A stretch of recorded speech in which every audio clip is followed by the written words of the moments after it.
Sveiki! Ar sutinkate su teiginiu, kad komandinis darbas yra šiuolaikinių organizacijų išteklius, padedantis siekti inovacijų, efektyvumo ir konkurencinio pranašumo sudėtingoje ir nuolat kintančioje verslo aplinkoje? Daugelis organizacijas tyrinėjančių mokslininkų pastebi, kad komandos veikia geriau nei pavieniai asmenys ir tampo įmonių tvaraus konkurencinio pranašumo šaltiniu.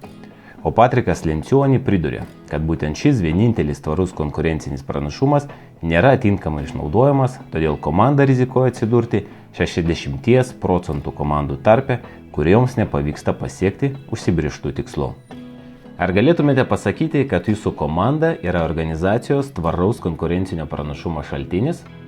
Jeigu taip nėra ir jūs vis dar ieškote, kas galėtų padėti sustiprinti jūsų komandinę dvasią ir kelti komandos efektyvumą, siūlome jums šį 12 žmogiškųjų faktorių aviacijoje ir versle kursą.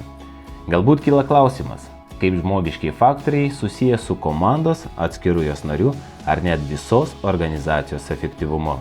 Tikriausiai girdėjote, kad oro transportas paprastai laikomas vienu iš saugiausių transporto priemonių pasaulyje. Preciziškas dėmesys praeities katastrofoms nuolat vertė žmogų mokytis, nuodugniai tobulinti technologijas, procedūras ir procesus. Ir iki šiol dėmesys aviacijos saugai bei saugumui išlieka svarbiausiu prioritetu.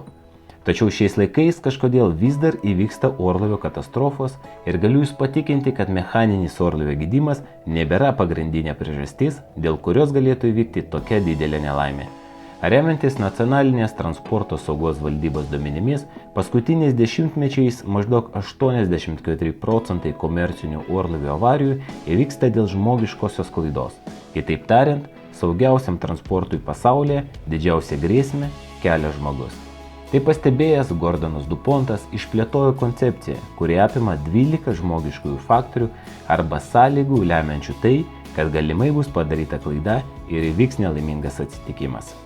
O dabar pagalvokime apie organizacijos komandas ar konkrečios komandos narius, kurių tarpusavio bendravimas ir bendradarbiavimas didina arba mažina visos organizacijos efektyvumą. Ir tokie reiškiniai kaip darbuotojų pasyvumas, nuolatinė kaita, nesibaigiantis nesutarimai, konkurencija, brangiai kainuojantis netikslūs sprendimai dažniausiai ir yra tų pačių žmogiškųjų faktorių klaidos. Šis kursas skirtas tam, kad minėtų klaidų vis labiau mokytumės išvengti. Kurso metu jūs supažindinsime su minėtais 12 faktorių, pristatysime sąlygas darančias įtaką šių faktorių atsiradimui ir pakviesime įvertinti šių faktorių svarbą jūsų komandiniam darbui ir efektyvumui. Esminis kurso tikslas – suformuoti aiškų supratimą, kokiems žmogiškiams faktoriams būtina skirti dėmesį jūsų komandai, kad vis labiau kiltų narių pasitenkinimas savo darbu, augtų komandos bei visos organizacijos efektyvumas. Kurso aprašyme galite susipažinti su juo teikiamomis naudomis ir su tuo, kaip mokysimės. O jei vis dar turėsite klausimų, drąsiai susisiekite su mumis ir mes mielai juos atsakysime. Iki pasimatymo.